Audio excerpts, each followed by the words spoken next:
Another story. It's a fabulous story. One of these breathtaking New York Times stories. Lefty groups are losing their minds over a potential Trump victory. I love this. My favorite story of the day. Joining us now, Byron York, chief political correspondent for the Washington Examiner and Fox News contributor, and David Bossie, 2024 RNC co-chair.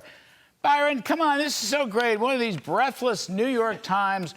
They just figured out that Trump might win, and now they're organizing a resistance on immigration, on civil service reforms, on anything, on taxes, I don't care, on crime, on law and order, on the border, on deportation. A resistance. He's not even in office yet, Byron York.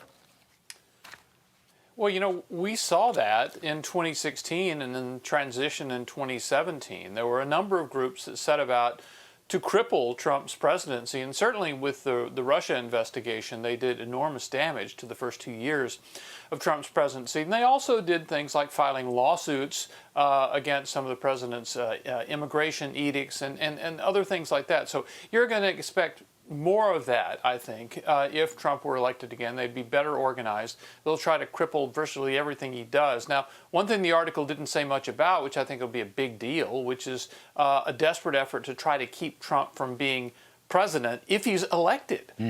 Certainly, if he is elected during the transition period, we'll see desperate efforts to use the 14th Amendment, the effort that didn't pass Supreme Court muster in the states, try to use that to keep him from being president. And if Democrats win the House, I would expect the debate to see whether they could actually impeach Trump before he takes office.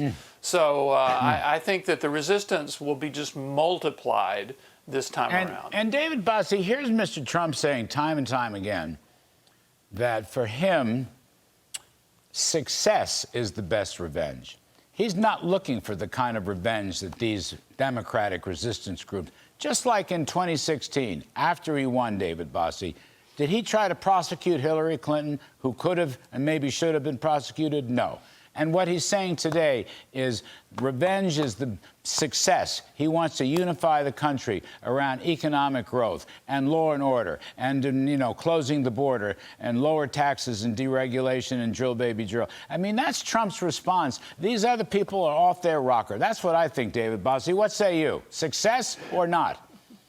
Absolutely. That is the best medicine, and America deeply, deeply needs it after the 4 years that we've had to put up with under Joe Biden. These people are sick, Larry. They're sick. They have Trump derangement syndrome. You and I, we've been talking about this, Byron. We've been talking about this for so many years. They are doing exactly what they claim President Trump did when he was in office, but they're trying to prosecute him, right?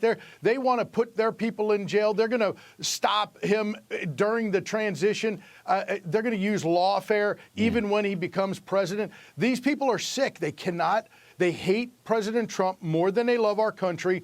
We've been saying this. We've been seeing it since what Byron was talking about is exactly right. The resist movement, which was launched on election night 2016. They failed miserably then. They did disrupt us, but they failed. And what they've done is they've harmed our country. We have to get back. We have to elect Donald Trump to do the things you just talked about, Larry. And we have to close our border, get our economy back on track, get inflation under control. Get energy back out there, because that's going to solve all that. I'm a little short. I'm sorry, because we took Ms. Trump, and I think we may go back to Ms. Trump in Racine, Wisconsin. But I'll tell you this, success is the best revenge. And I don't care what these crazy left-wingers are saying. Trump has got the right message. It's a unity message, and it's a growth and success message if he stays with it, and I know he will. Thank you, Byron York. We appreciate it. Dave Bossie, good to see you.